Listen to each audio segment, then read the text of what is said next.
up in the sky, the birds, the planes. Jason J. Lewis, the voice of Superman on Justice League Action. And you're listening to the Krypton Report. Welcome to the Krypton Report podcast. The only podcast that gets to feature the likes of me and James together. That's a lot of handsomeness for one podcast. Just playing, it's just me and James. I'm your host, Tyler, the Superman of Blue, the man of tomorrow, and I am trying to make myself laugh because it's just been a stressful time in life. And with me, as always, is my co-host, Mr. James Superman Red, the Man of Steel Cole. What's up, buddy? What's going on? You are a handsome man, Tyler. Just trying to make myself giggle. That's what I do. Oh, yeah. I mean, everything that's been going on, you need some extra laughs. It's all good. Whether you got to make yourself laugh or comes from elsewhere. Yes, it does. Yes, it does. But so we're going to kick off the show with this little statement. I have no news. No news. No news. No news. Well, I mean, there is the news that Watchmen Part 1 has come out. Yeah, Watchmen Part 1. To watch that so we can talk. I did watch it, and I guess I liked it. And I say that weirdly, like I watched it and I don't have anything against it. I just was sitting there with Jania thinking, like, I think the Watchmen movie is done so well to the book, except for, not using the squid. And that would all, and there's a few small things in the book that I wish they had hit on in the movie, like just kind of some statements. There's the great line in the book where Dr. Manhattan basically tells Ozzy that this won't last, everything comes back around, and it was all for nothing kind of thing. And all the stuff like that all falls in the latter half of the book. So that would be part 2 of the film. But it's just interesting. Like, it has a great voice cast, like Titus Welliver, but then you don't know it's Titus Welliver as Rorschach because he's doing his Rorschach voice.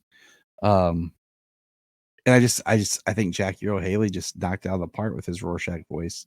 So there's just some stuff in it where I'm like, okay, this is good, but I really like the Watchmen film. The Right. Black Freighter stuff is interested in the way they incorporate it in the animated film. Oh, it's in there? Okay. Yeah. Interesting. And because I've actually never watched the Ultimate with the Black Freighter in it. I'm good without it. I've never watched the Ultimate. Whatever the Blu-ray. The Ultimate that has it. So I've watched the Black Freighter cartoon on its own when they released it as a DVD on its own. I've never watched it where they've edited it into the film, which is like the extended Ultimate cut or whatever. Because I find the Black Freighter works, I guess, better for me reading the book. Usually when I reread it, I actually skip the Black Freighter stuff anymore. Sometimes I have. And sometimes I've done a deep dive where I've read the Black Freighter and all the under the hood stuff, But it just kind of depends on my mood. But yeah, Watchmen's out there. Well, either way, any way you read it, it's still a long book. Yeah. But we are going to review today. Our first up is we're going to talk about Superboy, episode 6. Now, our last time we talked Superboy, episode 4. And if you're thinking, what the heck, Tyler and James? That's because when we started talking Superboy, we talked about how episode 5, Countdown to Nowhere, was originally supposed to be the pilot. So as we went through it, we did it first as if it was the pilot because it makes the show make sense. Now, I will say this episode, I watched it with Solomon. We were sitting there, I was folding some laundry, and he sat with me and watched it. And it was cool because he got into it and was asking questions about it. And so it's been kind of cool. He was asking me some questions I couldn't really answer. He's like, who's this guy? What's this? I'm like, dude, there is no really known villains in this first season. Okay. I'm like, you just kind of got to roll with it. but it's called Bringing Down the House. A rock star, Judd Faust, wants the amusement park and puts everyone in danger when the owner refuses to sell it to him. Lana falls in love with Judd, but learns of his true nature when he takes her away one night and puts her in a torture device. That is a horrible description because that completely gives away the twist of this, you know? So Leif Garrett is Judd.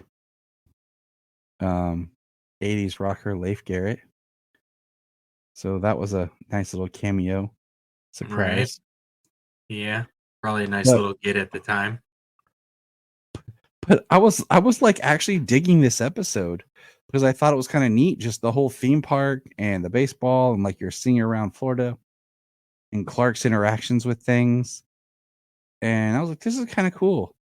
And then it does this huge twist out of nowhere where that basically spoils it, where Judd's actually the creepo behind everything. And then we find out he actually murdered 3 women and buried them under his house at the end. So all of a sudden, he talks about he likes collections, shows off his house. Then all of a sudden, he goes to take Lana into his torture chamber.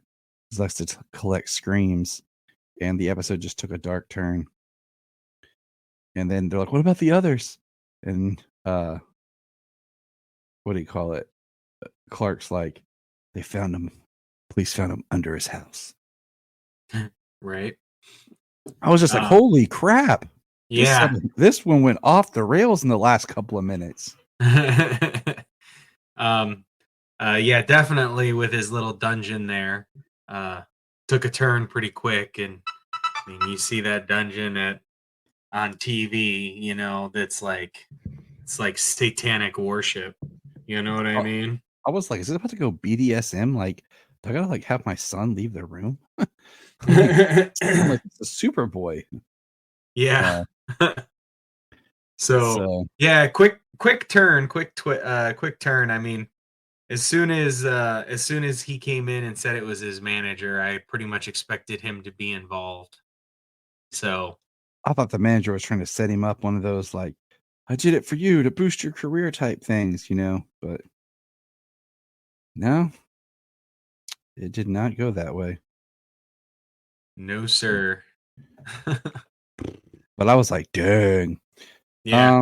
But Clark just straight up goes down in the field, calls himself in as the pinch hitter, and freaking whacks a home run up into the sky so a bomb can detonate way up in midair.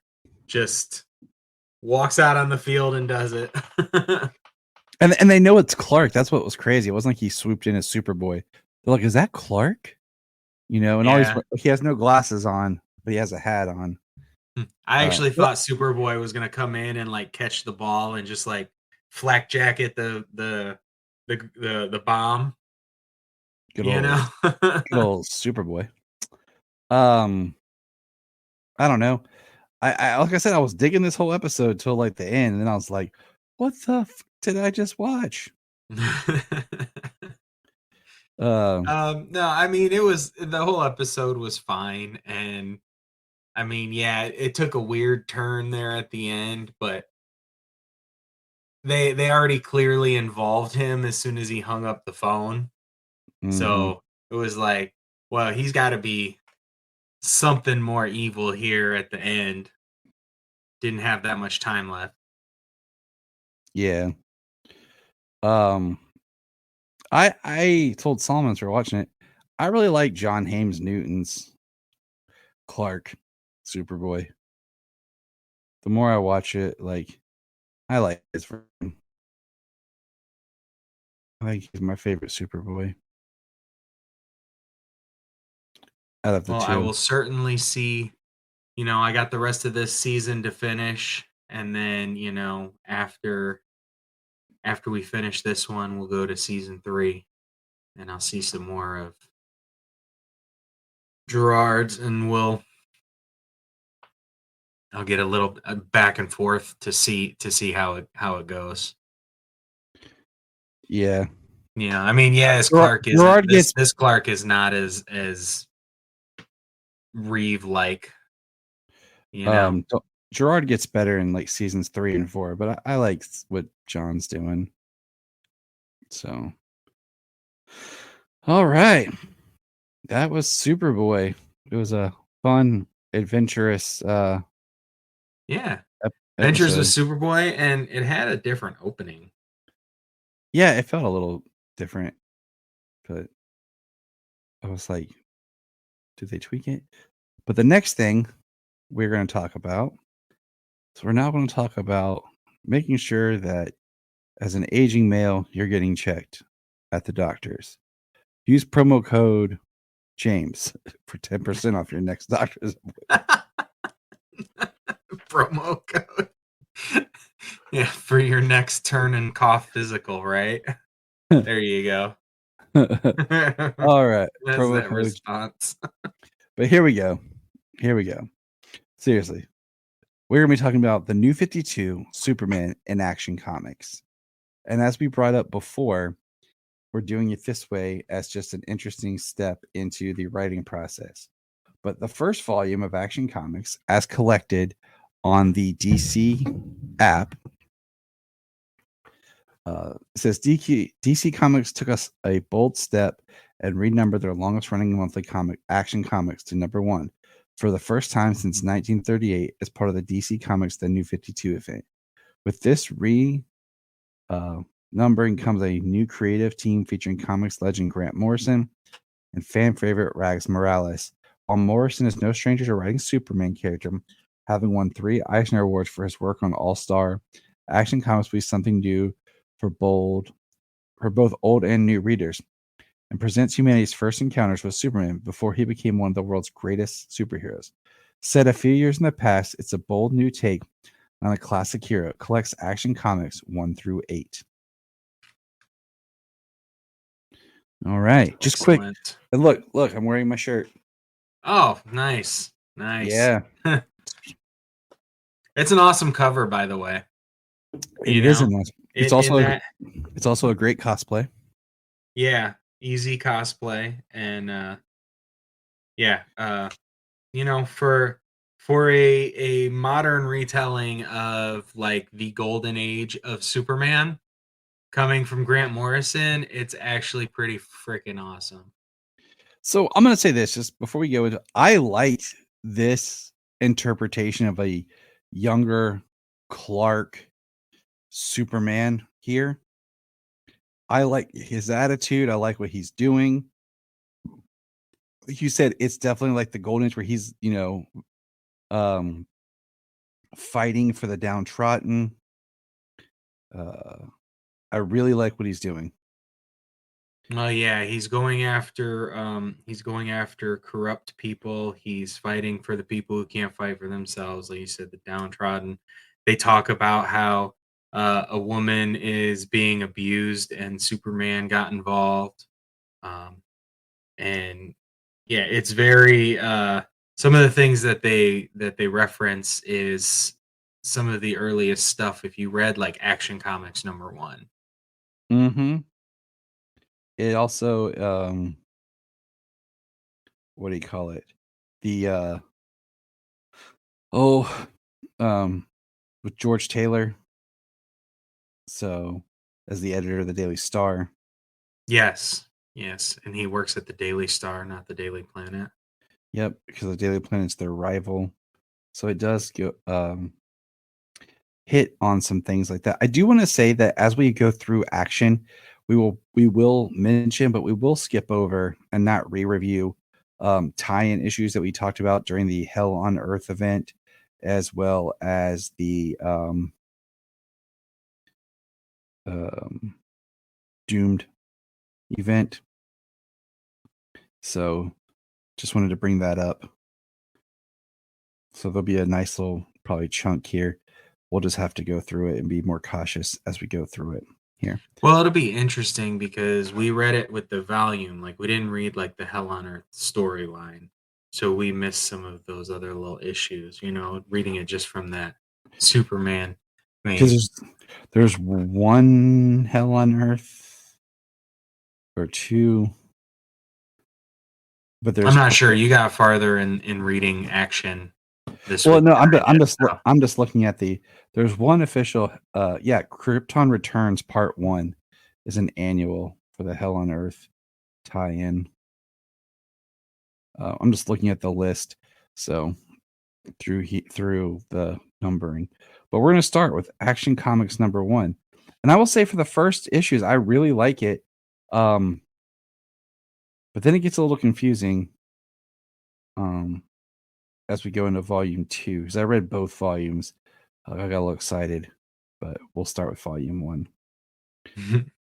Because one of our things we talked about with Superman is there was no Lex Luthor. And this is where Lex Luthor is over here in action. Like, I like this cover here, but a lot. Like, that's one of my favorite Jim Lee Superman drawings, but I think this one's the better. Okay. Because Yeah. this Superman for when it starts, is supposed to be very much just the cape and t-shirt. Makes a great cosplay. Great cosplay. What I loved about this Superman, and then the one we have later when we get into the truth, is it basically was me just dressed for work every day. Jeans and a Superman t-shirt. Best cosplay ever. Yeah. So here we go. Sounds like all my weekend attire. Exactly. It's very rare if you find me without a Superman shirt. So, but here we go. So it starts off, and I like this formatting for comics. Like, maybe I'm a little old school in it, but we got 6 or 5 panels on here, and just the way it's done, more blocks. Because it also makes it easier for app reading too. Because like, have you some of that where the books are really crazily drawn, and that trying to do the app, like the digital reading, makes it difficult. Yeah, it does. Depending on how it is, you get a really long thing and the words are still small in the middle, or it's really small because it's such a thin one across the way,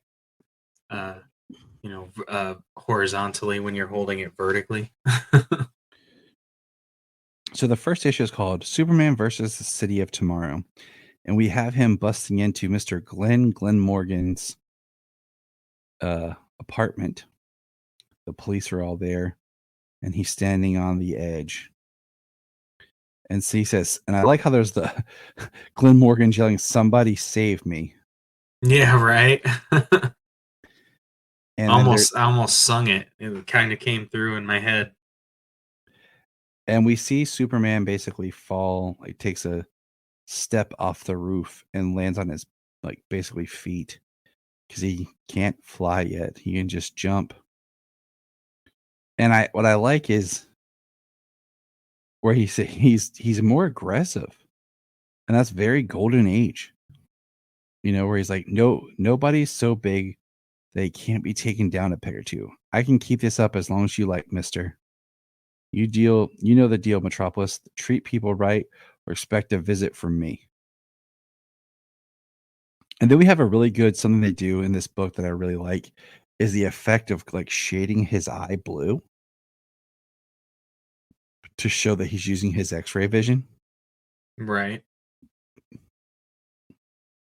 That is something that they have been doing now. It's a common thing when they're doing X-ray vision in comics these days. Let me ask you this as we go through this: how do you feel about the art in this book? From Morales. For the most part, I like the art in this book. A lot of it's very kinetic. It's very action. I love the art. The only thing I can say in a sort of negative is there are times that he draws Superman, his face doesn't match the way his face shows up like in the next panel. Like, it's not it doesn't look the same face or same Superman. And then when he draws Clark, sometimes he'll draw Superman in a panel where he looks more older and manly, and then he'll draw him later where he looks more childlike and super boyish and smaller. So and I'll kind of point it out as I go, but we do get Luthor, who's much more of a, how would you describe this Luthor? He's old. He seems like he's older. He looks older. He's definitely a little rounder in the face. Yeah. And then the way he talks, especially later on, is very almost Gene Hackman like. Which I feel like, man, I feel like there's a difference between homage, callbacks, ripoffs. And I feel like we live in such a time where people are continuing properties, but everybody wants to move backwards too and do callbacks. And I don't know. I'm at a point where I don't need callbacks. I don't need you to redo something or, like do something a little bit more original. I don't need you to redo lines of dialogue or certain things, but yeah, homages instead of just straight rip-offs. Dialogue especially is a very heavy one these days. I mean that's half of what Keaton did in The Flash. Was repeat lines he said before. And people are like, oh, he said it. I'm like, okay, that's great. It's like I don't need like people like how many times have we seen them try to make comments of like Gene Hackman style Lex Luthor with like the land deals or whatever, or Miss Tessmacher. Right. I feel in this one though, I mean it's very referential, but they definitely didn't use any lines from Gene Hackman, so I felt it was more homage like than just repeating lines Gene Hackman delivered. I will say that we have Lex Luthor here monitoring Superman with Sam Lane, and we see them starting to wreck the apartment building. There's a bunch of people in it, and Superman stops the wrecking ball and gets hit with a massive like tank cannon and like electric net. And then he just because they're testing his limits, and then he slams the wrecking ball against the tank, saves the people, and here comes the police. And we see him kind of leap onto his roof and then grab some laundry that's on the roof and put on his glasses and a big oversized sweater. And then this is what I'm talking about. Like, he looks like a big dude in a sweater, right? Then you turn the page and the way they draw him with the baskets, like he's really small. But then the bottom corner, he looks like he's like the Hulk or something. And then just little inconsistencies with the way he's drawn. He seems like his body size is big or small or big and small. Right. Yeah, But the picture on the top of one of the pages in the top panel, he almost looks like a teenager with a laundry basket. right, and that's what I'm talking about. And he pays his landlord, Miss Nixley. Yeah, Miss Nixley. And then I what's interesting is this is like he calls on the phone. He's friends with Jimmy Olsen and Lois Lane. They're friends. But Jim He says his best friend for like 6 months, Clark Kent. Yeah, but Lois and Jimmy are at the Daily Planet. Clark's at the Daily Star, but we don't actually get to know how they met. They're So I kind of was like, huh. But then they're on a train, and Clark told them not to be on a train. And then he takes off because the train has a bomb on it. And basically, Superman saves and stops the train, but the impact of the bullet train in him stopping it basically crushes him into the Daily Planet, which is funny and pins him in. And Lex Luthor makes a comment about, "You wanted Superman dead or alive. There he is. I gave him to you." And General Lane's pissed because Lois was on the train. Well, a lot of people were put in danger, but yeah, of course, Lois was on the train. A lot of people were put in danger and a lot of collateral damage. I actually have this issue 1, like in single issue. I found it at it was a Fruth drugstore. When I was working, I had to take one of my clients to the time to get his medication, and they had like a comic spinner rack, and I saw Action Comics 1, and I was like, "Oh, I'm just gonna pick this up." Oh, that is awesome. But I don't have. I think it's the only one I have, like of the run. I think I have the trade paperback of this, but I'm just pulling up with my app. And then so here we go with issue 2, and they have Superman in an electric chair. And I mean, the art is great because he looks so powerful. I do think it's funny the pants that he chose to be his unofficial like pants, like some patchwork jeans. Right. Almost like some worker jeans. Yeah. And then we have Dr. Irons and Sergeant Corbin. And both of them look a lot older than I would expect right here. And Dr. Irons leaves. He quits. We see that they're shooting the crap out of his cape. And what's interesting is the art has not yet filled in the black on the back of the cape. It's just outlined. Just the black S and the shield, yeah. Because it's not even, you know what I'm saying? Like, it's not even the solid black that we'll get here soon. Lois shows up talking to her dad. And then Lex has this whole theory that Clark is a shape-shifting alien, and he's just looking like a human who's in his form. And there's like a dead cow goat looking thing. He says, "Isn't this one of your kind, its natural state?"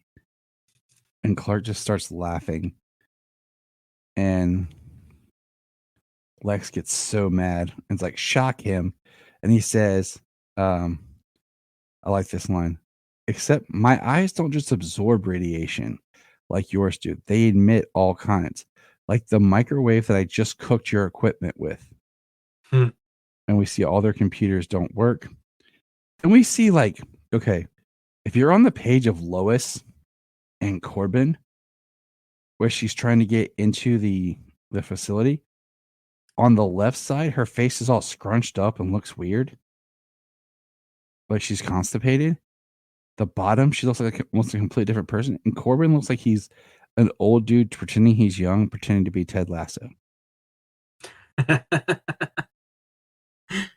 So I think Rags has great art, but I think he has some trouble with faces and facial continuity. Because I mean, that Lois looks like she's like I'm not telling, I'm throwing a fit. Yeah. Yeah, that is what I get from that picture. And then I mean, she's being very much ignored by her father right now, so it almost fits though. Yeah, I mean, and I'm not hating on Rags. You're an amazing artist. You do so much better than I could ever. So I will never put you down. I'm just pointing out some stuff as we're just kind of talking about this. I do like your stuff. Art is something I wish I could do. But Superman, got to catch his breath and breaks out of the chair. He stands up. He has legs. He wants his cape back. He gets his cape and he's trying to get out of there. And he keeps seeing something call to him. And it's his ship. And his ship is calling to him. And we get little scenes of like where he's like bleeding or has a little bit of blood coming out of him on his like around his mouth and his ears at times from the beating he's taken, because he's not yet as powerful as he will become. Because right now, this Action Comics is like 5 years in the past compared to where we are in Superman. So it's gonna be interesting when they kind of sync up, Yes. They do a quick, really awesome panel of like him with his heat vision, where he looks like he kind of like whips it in circles when he cuts their guns and sets them on fire. And I do like how he says, I guess you guys didn't hear me the first time around. I'm leaving. And he's just like walking out, and they're like attacking him and shooting him. And he's like just walking out any way that he can. And then he runs into Lois at the elevator.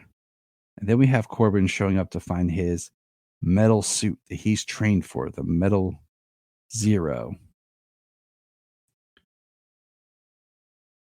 And then at the end of it, we have Luther on the phone talking to somebody. And he says, "What are you?" And there's this big ship in this space. So how'd you feel about issue 2? Some pretty cool stuff. I mean, I liked I liked him being in the chair. I love the way he laughed, especially once you read through the whole thing, you see how it comes back. He's laughing at the alien in its natural state. Yeah. So it makes me actually wonder if he ever got told that story. I think he did. Because if he did, like, this could make you laugh even harder.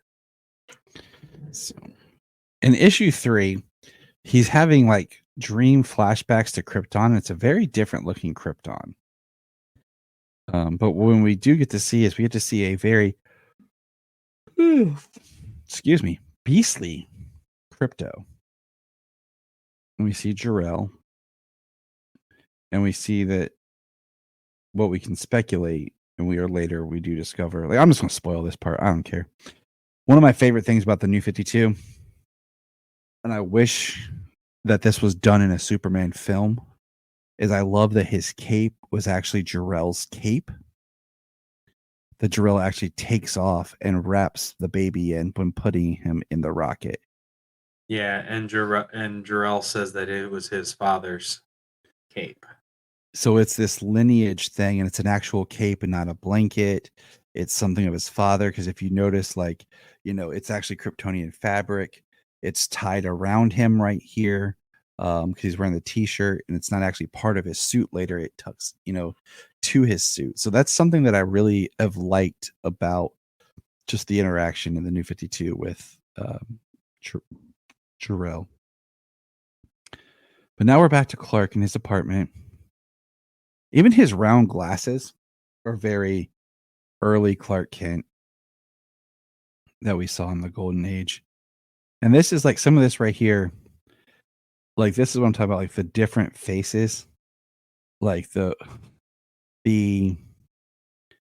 panel of him standing in his shirt and his socks and everything. He looks so small and so young. Yeah. And then, like, his face looks so sunken in almost.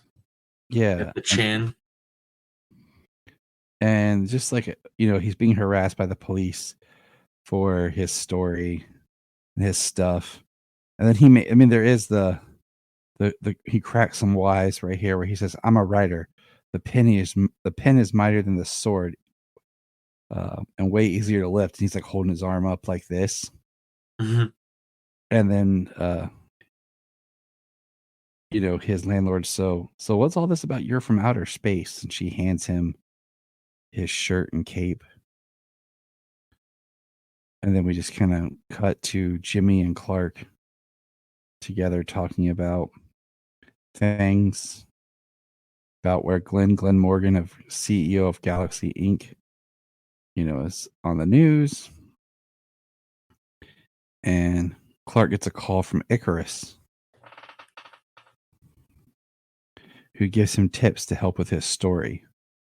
Of course, Superman saves a cat from a tree and stops the truck.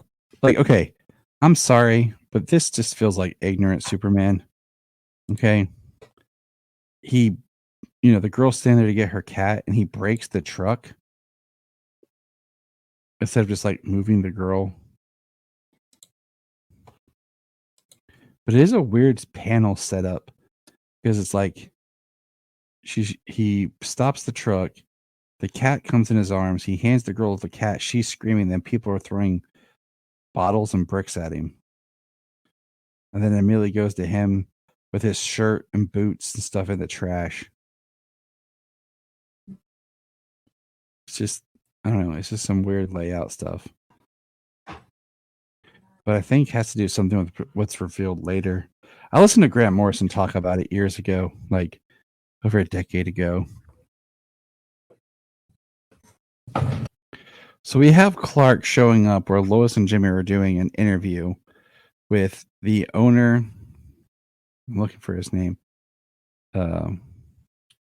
They build robots, and Clark's basically there to talk about all the job loss and everything. And the person's mad because he's like, I thought this was an interview about me and business. And then all of a sudden robots start attacking. Trying to talk him up as a successful businessman. And then we go and we see John sitting now in the suit of Metal Zero, and it's fusing with him. He's like, I spent 5 years training for this. You don't think I'm ready? And we see like the way it plugs like basically into his brain. What do you think of this like Metallo, pre-Metallo thing we got going on here? I mean, it is an interesting setup that they have. It's kind of cool them like designing this suit, Lex for the military, designing this suit to fight and kill Superman. So I think it's pretty cool. Like I'm not opposed to Corbin being like a military guy who, through various circumstances and probably some of his own crap behaviors, Mm-hmm. that he kind of deserves what's coming to him. But I mean, it's probably a little over designed right now. Like looking at it as you go through from page to page, like all of the fibers and stuff running up it. Yeah. I do think it's interesting how Brainiac is already in control of it, though. Right. As soon as he plugs in, like, and we don't even have like a sense of how Brainiac got here. But Yeah, not yet.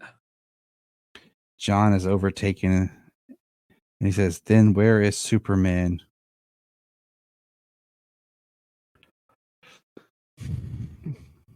And the next issue, hold on, I gotta back up. Where I read this before. Well, we kind of get it where Lex Luthor says, "Welcome to Earth. You and I made a bargain, remember?" So, like, it shows you smarmy Lex right away. I mean, he's smarmy. Like he is like the way they draw him, he is smarmy, and like I don't know, he's not a tough guy at all. So we have all these robots coming, and we see John Henry at his home. And then we see Superman, he's wearing a white t-shirt with, his symbol. And once again, there's some shots, there's some panels drawn where Superman looks much older in his face. But basically, it's chaos until Corbin shows up. We have Lois tries to talk to him. He wants to fight with Superman. But he doesn't have the kryptonite heart yet. That's a big thing we have to talk about. No, when when Brainiac kind of took him over, his heart exploded. Mm-hmm. So he doesn't have a heart at all. But so Superman is getting, attacked by Corbin, and then all of a sudden, Superman, I'll take care of this. Dr. Irons, and boom, we have our first introduction of Steel, which is very much he has a slimmer, smaller looking suit to the same one that Corbin has, and it feels weird how like the arms are like steel, circular, almost like it's looking like muscle fiber, Yeah. It's very weird for the armor, but we see. Yeah. I mean, I guess it's probably supposed to look a little just more organic in nature. I guess. So Steel starts battling Metallo, and then something is going on around the city, and we see who we named as the Collector. Now, this is a version of Brainiac, I would say, like in the physical body. Yeah. It's not the Brainiac yet, because we have Clark say, "They're not dead. I can hear them. I've got an idea, but I need your help." And we see like smoke. And then we get our first backup, which is like a history of Heart of Steel. And it's like the history, a little bit of John Henry. And then it's basically the battle of him and Metallo, and how he tells Metallo, "I defeated you because I built the suit and put a thumb drive with a virus in it that destroyed the armor." And he calls himself, "I'm a steel driving man." Yeah. I mean, for me, that backup wasn't until much later. Yeah, that's the thing is if you're reading it in the course of, what do you call it? If you're reading them in the course of the trade, the Yeah. backups all come together at the end. Now, as we're doing this here, I'm doing issue by issue, and it's Oh, are you? Okay. yeah, and it's different.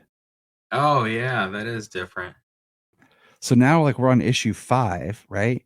And issue 5, it starts with opening up at Krypton, and we see how Because Crypto. I like the backups. So do I. So do You I. know, they probably would have been better to read issue to issue that way then. I think I'm going to do The that from now on, right, because maybe. issue 5, basically the first part of issue 5 is like stuff that happened on Krypton, where he launched, and we saw how Crypto gets pulled into the Phantom Zone, stopping criminals from escaping. We see how John Kent the military shows up, and he says, "I think I found me a spaceman," and it's the goat calf thing wrapped up. And then it cuts to, where we are now, where they found the ship, and then how Clark's there touching the ship. And Yeah, I like the story almost from the ship's point of view, the time and everything, and then how it goes to sleep, and then it wakes back up when Clark finds it again when he's grown, when he's now yep. Superman. But then this is where I get What? confused. Where like it jumps to a Doom level 3 world, and it's like the ship's turning chrysalis, and then we have these people show up and steal the kryptonite engine, and their things are done in purple, red, blue, and green. And then we see it's Superman and 3 members of the Legion. And it says, "Without it, I am doomed to die. And what happens, so too dies the earth." It is like the first issue of this where I said, "What the hell just happened?" Because this is such a chopped up issue of, from where it starts with Krypton to the little thing with the Kents, part of them finding the baby, because then later we'll get a backup that tells more of that story. And then this whole thing with the Legion. And then this one has the baby steps, which I think is a great backup. I mean, this is probably one of the best. And it's about Jonathan and Martha getting married, and then her having failed pregnancy tests, and then being confronted with the option of in vitro fertilization and trying hormones and all the money they invest. and then nothing's working, and then how Jonathan never gives up hope. Like he talks about licensing the farm and how they're going to get money, and just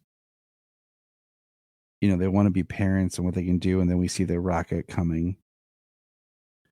But it was, I don't know, like some of that stuff, I almost wish they would just incorporate that in the story and not do it as like a backup, Right. because it's kind of alluded to a little bit. And then like, yeah, go ahead. Oh, well, I was gonna say something about the book. I thought you were done with the backups there. No, you're gonna go. Before we move on to the next issue, the issue here, I like the way that they kind of the machines are building machines, building robots, building the Terminats. And it's very classic. It's very Golden Age and Fleischer related, where he's fighting off a army of robots, and tying it to the Collector this way furthers that story, and then tying in John Corbin that way furthers creating another villain. It's Like, true. it's very well, I love the way it builds the world, the way that it builds the world around Superman in his early days. This next issue 6, this is one of those, like, this is definitely a Grant Morrison thing, because I'm just like, what is going on? And I'm still like, where is the story that we left off with? And basically what we're dealing with is, I kind of feel like I have to summarize it, but it's Superman from 5 years in the future coming to the past to stop them. And what we find out is that there is basically a bullet capsule of their Tesseract space inside Superman's brain. And it has this kryptonite engine in it. And then Imra has to go and get it. And then we get a really cool, Clark wrestling a bull in the past. But it's like a memory with issues, because he's talking about the barn. And we basically see what's inside his mind. And there's this person that keeps popping up that later will be revealed to be somebody we'll talk about later. And the capsule gets busted. And, he's poisoned with kryptonite. He's screaming, and he's basically, the ship needs Kryptonian radiation. So Clark struggles to get to the ship, saves the ship. And then, they're like, okay, Clark, it's safe. And then the ship saves him. And then the Legion saves Clark. Yeah. Saves Superman. And then, we see this nice flashback to when the Legion met Clark as a kid. And they talk about how disappointed they were in him because he was just this kid. And that's the last page. And I was just like, this issue was weird. But I do like was this like an annual, like in reading in a different order? No, this is just the next issue.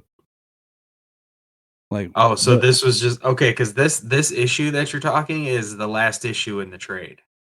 The trade should be up to issue 8, because it has listed on the trade issues 1 through 8 is what's on the app trade.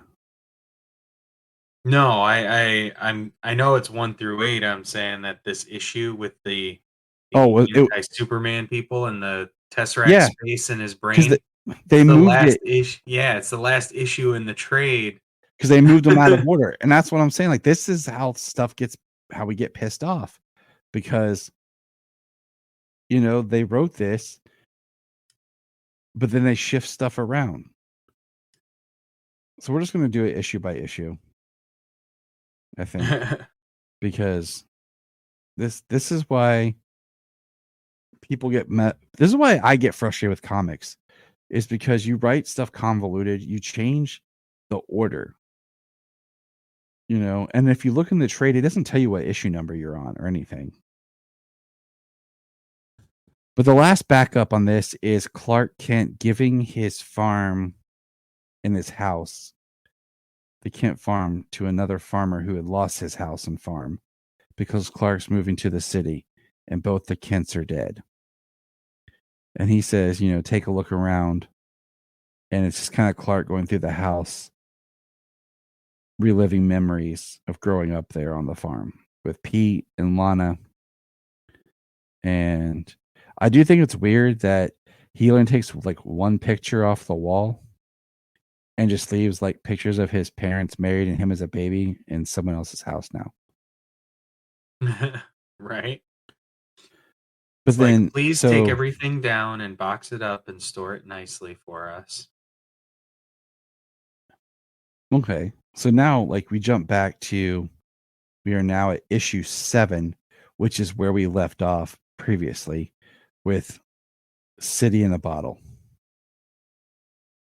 And we have Clark with like a breather on, wearing his torn shirt and pants, and he takes off running. His shoes are falling apart. He's running so fast, hits a flatbed, and catapults himself into space. And that's when he lands on the ship. So he literally jumps into space. Yep. Take that, leap over a building in a single bound. It says competent for you. So he sees the robots that are all still controlled by Brainiac. It says compensate for Yellow Sun super endowments. Target and neutralize. He sees different bottle cities. He sees this is the place from my dreams. I've seen these clothes before. And he's touching a white suit that has a circle on it and everything. Then we're back in the bottled city with Lex Luthor and Jimmy and Lois. They're in a bar with Glenn Morgan while Lex whips out his cell phone. And there's a mysterious bartender who gives Glenn Morgan a tie. And we will see how that plays out later. But Superman, basically gets attacked and has to make a decision to save the bottled city of Earth or the bottled city of Krypton. So what does Superman do? He decides that it's best to break glass and take off his shirt. And he grabs the fabric. And I kind of wish they did this better because he's holding the fabric and it's white. And then when he puts it on, like what we see is we see him holding it. And the next thing he has it on and he's connecting his cape to it. And like the way they colored it is it's white on the bottom, but it's turning into the blue and red. And we now have the Superman shield on him. I wish it had just been different because we do know that this becomes a nanotech suit once it's on him. Yeah. So we now have the Collector told him that it was an indestructible armor. It's indestructible, you say? And now we have him facing the Collector, who has Corbin attached to him. But then once again, we have an awesome backup. Like I really love the art and color for the backup, and it's Steel in a meanwhile, and it's what Steel's doing to save a suspension bridge, talking to Natasha, and sees that how everyone else kind of pitches and is a hero. It doesn't take just one hero; it takes millions of them. And then the last issue, Great Old Issue 8.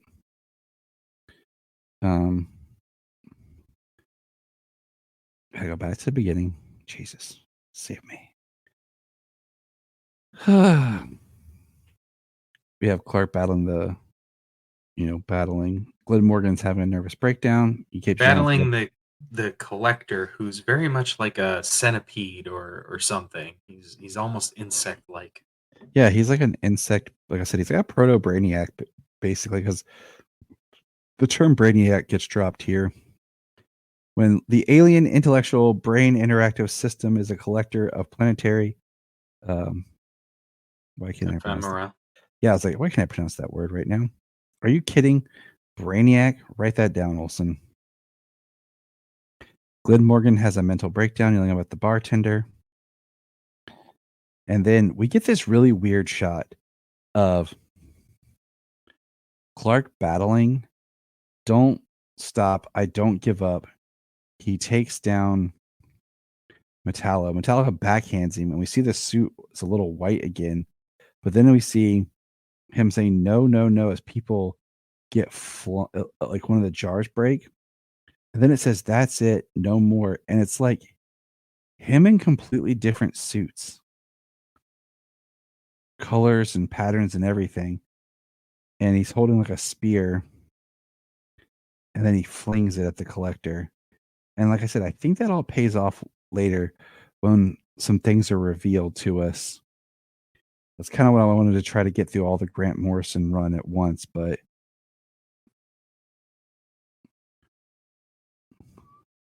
he starts taking on the collector, and he basically talks about a speeding bullet, and he throws the ship at him that's shrunk like a bullet and takes him down.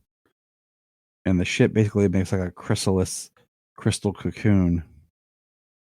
And then he stands in the sun and he heals and he goes, huh, as he's now on the collector's ship. Right. Yeah, it's like the bubbles go from being green Brainiac speech to being the ship speech in blue. So it's like the ship takes over the Brainiac systems and takes over his whole ship, or at We least see this collection house. we see Dr. Irons being interviewed by Jimmy, asking if he thinks he's a superhero. Glenn Morgan wants to talk to someone. Lex is trying to get away. Then we see the Daily Planet and the Daily Star. And we learn that George Taylor had the Kents. And it feels like the only people that work at the Daily Star is like George Taylor and Clark. And then what do you call it? We see Clark back at his apartment, and we learn that Icarus, who he was talking to, is actually Lex Luthor. And they're kind of actually working together without knowing it. We see that John Corbin's alive, and then we get Clark on the roof with his landlady. I actually like the way he drew Clark here in the top left corner.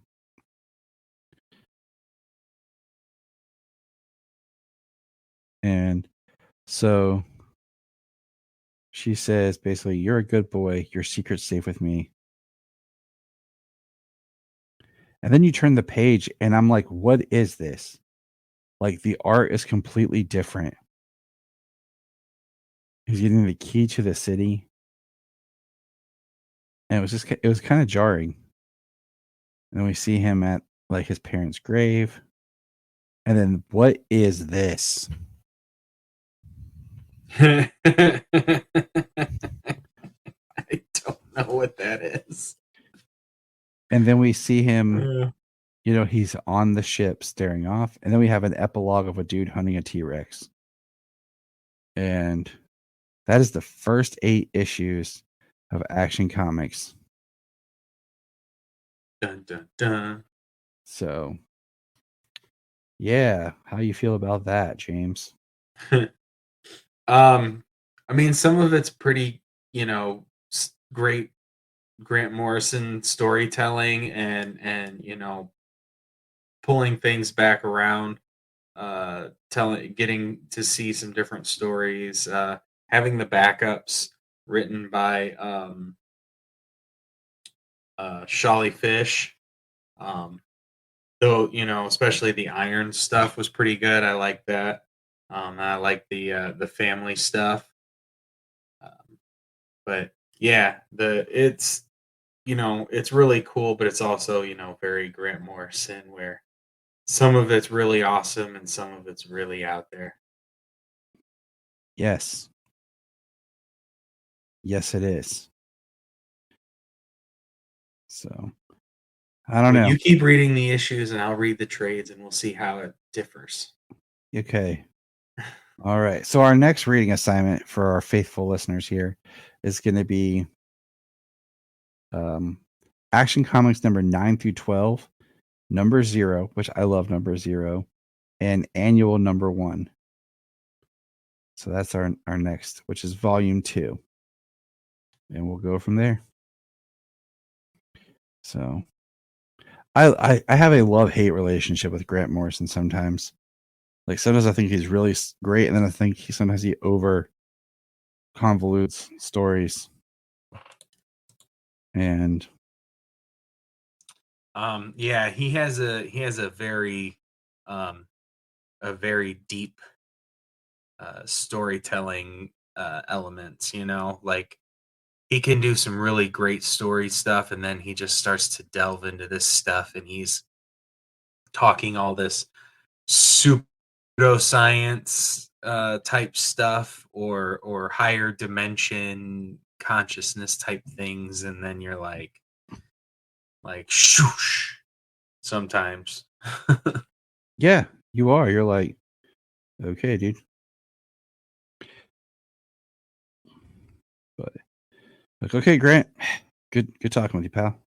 But lots of great books. I mean, and he wrote All Star. I mean, that's I have a like love-hate seminal. relationship. I have a love-hate relationship with All Star too. I think I've said it before. I feel like sometimes people love that book and just I'm like, there's good parts in it, but I'm not just over the moon about it. I don't like the way Lois is in the book. And there's just things I'm just like, it's okay. Right. I think, you get a lot of Silver Age stuff in there that people like in a very modern way. And then, you got Frank Quietly's art, which is just His so art's great. good in that book. So freaking good. So Yeah, I think overall, you got some pretty great stuff there. Yeah, I mean, I'm not gonna argue about the art, but I Oh, don't know. no, Every time I read it, I'm like, okay, like I go back to it and I'm like, all right, let's see if I'm missing. What am I missing? And I read it, I'm like, this is okay. I like this here. Right. Well, some books just don't ring something in you. You know what I mean? Yeah, and try to convince that to a gajillion fans out there. Oh, yeah. I mean, because it's not your favorite thing in the world. You're wrong. Mm-hmm. Mm-hmm. Yeah. Exactly. That's it. Okay.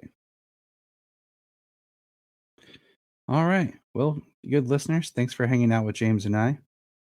We'll catch you on the flippity flop. That's an office joke. If you listen to The Office.